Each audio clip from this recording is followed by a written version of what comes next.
Okay, kain-kain ng malunggay. Malunggay para sa buntis na kambing.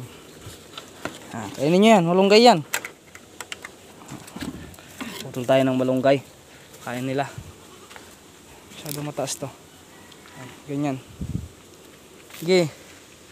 Kain-kain. Wag na dyan. Hindi na sa'yo yan. Dito na rin yan. Para hindi sila mag-away. Yan, dyan. Sige. Kain-kain kayo ng malunggay. Para gumanda ang gatas ng inyong malunggay lang. Ito yung bulog. Kumakain din malunggay. Bakit kumakain naman talaga sila ng malunggay? Hindi na bago yan. Hindi na bago yan. Kailangan kumakain ng malunggay ang ating kambing. Sayang naman kaysa matuyo lang yung malunggay. Pakain na natin. Kinuha natin yung bunga kasi may bunga naman to eh.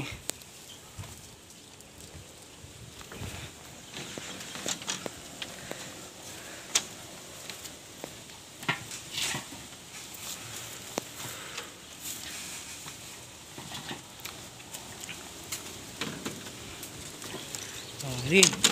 Kain kayo, kain. Kainin yung bunga ng malunggay.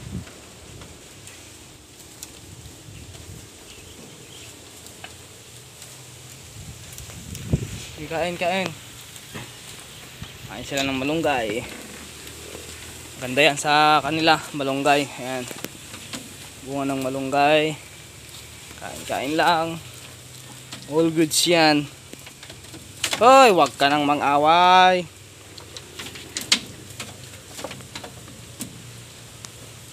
Ba nasa mukha mo, pangit. Ba nasa mukha mo, patingin niya. Patingin nasa mukha. Sige. Ganun nyo na yan. Tubal oh. Kain tubal. Tiram George, tiram. Ayan oh. Sige. Huwag mo kainin. Sa'yo lahat yan. Wala kang kaagaw dyan.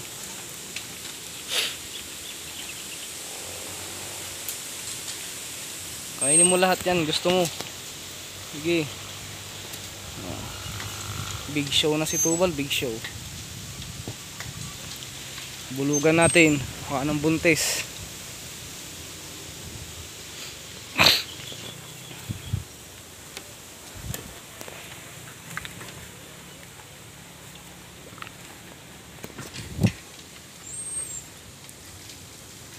Maganda kasi sa katawan ng malunggay, katawan ng kambing.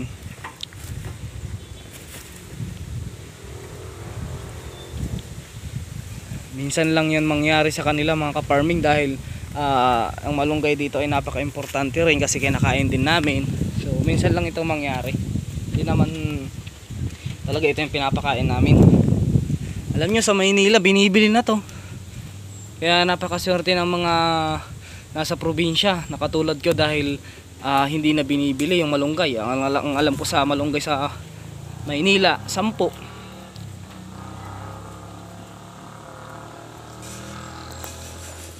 Si Kapitan, busy sila doon, ikaw na lang ang hindi.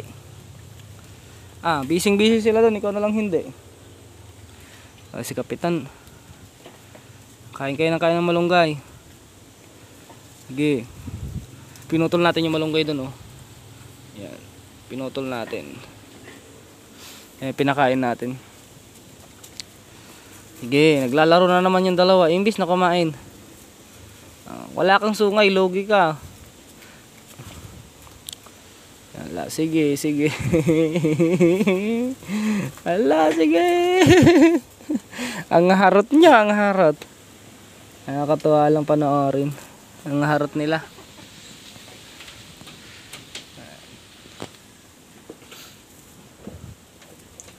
Sige, kainin niyo yan, malunggay. Papakain tayo ng malunggay.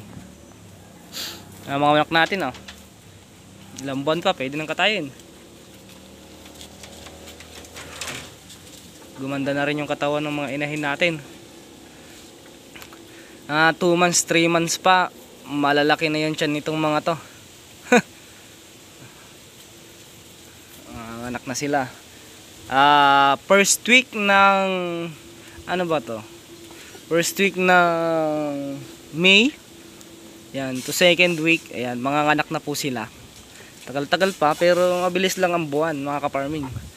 Itong January na to, matapos itong January to, February na naman, mabilis na lang. Mabilis tayo makaparami, mga ka-farming. Tiis-tiis lang tayo sa pag-aalaga.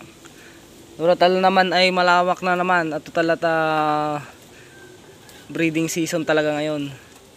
Talagang pumabor sa kanila. Mahirap lang naman na magpasampa ng kambing pagka patak ng March. Kasi mga anak Agosto, August, mahirap 'yan.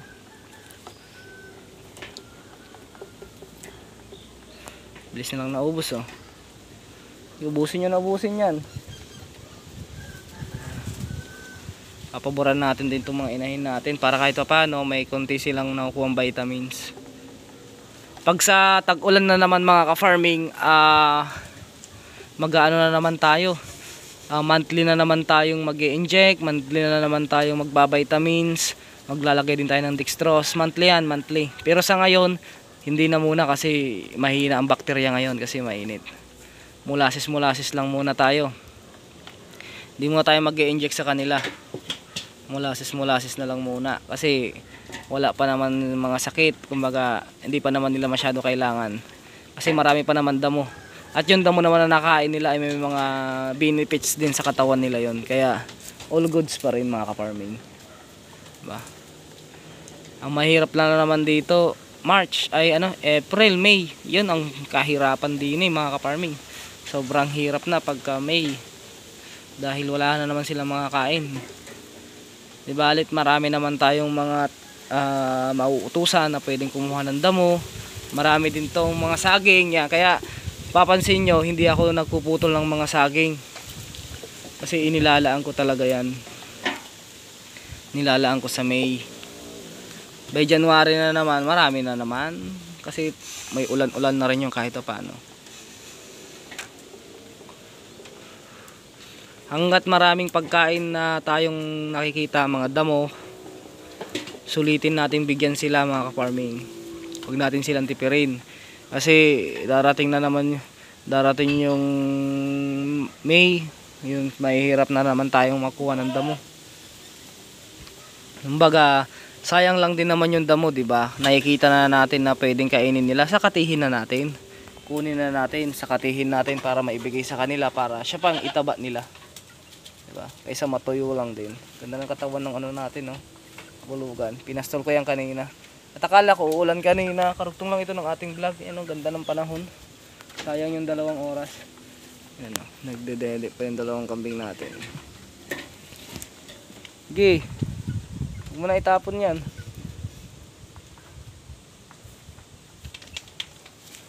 Yan po yun yung kambing natin. Tapos na naman silang kumain. Tapos ka nang kumain.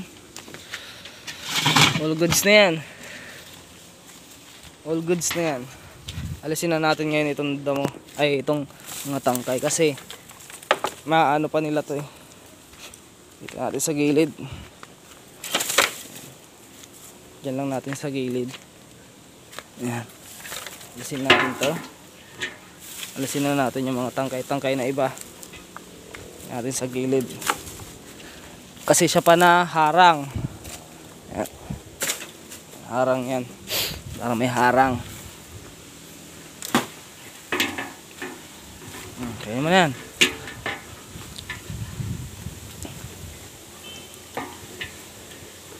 Wala na. All goods na yan. All goods na yan, ha. Huwag ka nang hihirit. Huwag ka nang hihirit. All goods na yan. Nakatikim na naman kayo ng bukas ulit. Kain kayo ulit. Kung nasa pastulang kayo, bumawi kayo. Kain kayo ng kain. Ha? Kain kayo ng kain. Ganda ng mga kambing natin.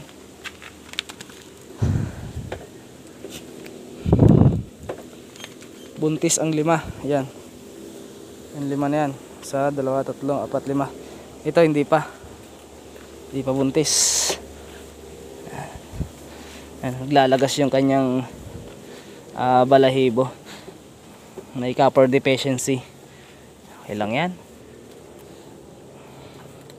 Marami pa kami pagsasamahan nito. Matanda na to eh. Pero kayang-kaya pa. Kaya pa. Kaya pa yan. Yun lang mga ka-farming. Peace out sa ating lahat.